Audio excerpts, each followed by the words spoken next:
மக்களே, ஒரு மாதமாக பெய்த மழை வந்து தோட்டம் நல்லா அடர்த்தி ஆயிடுச்சு. நேற்று ஈவினிங்லேருந்து மழை இல்லை, இன்றைக்கி காலையில் சொல்லுன்னு ஒரு வெயில். சரி, தோட்டம் அப்படியே க்ளீன் பண்ணலாம், ஏன்னா ஆடிப்பட்டம் வேறு வருது, ரொம்ப அடர்த்தி ஆயிடுச்சு அப்படின்ட்டு க்ளீனிங் ஒர்க்கு நடந்தது. அடசல் இல்லாமல் தரையெல்லாம் கிளியராக தெரியணும், அந்த அளவுக்கு நீட்டாக க்ளீன் பண்ணிடுவேன். மந்த்லி ட்வைஸ் யாரையாவது வர சொல்லி க்ளீன் பண்ணுவேன். இந்த சீமவாத நாராயண மரம் ஏமாந்தது பெரிய கதைங்க.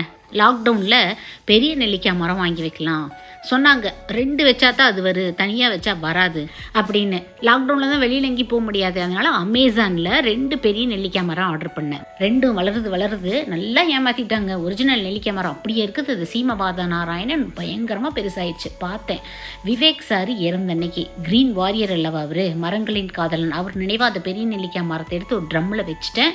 வளர்ந்துட்டே இருக்குது, இன்னும் காய் பிடிக்கல. விவேக் சார் இறந்த அந்த டைம்லேயே ஒரு லாங் வீடியோவாகவே இதை நான் போஸ்ட் பண்ணியிருப்பேன் சேனலில். முடிஞ்சால் டைம் இருந்தால் செக் பண்ணி பாருங்கள். Happy gardening.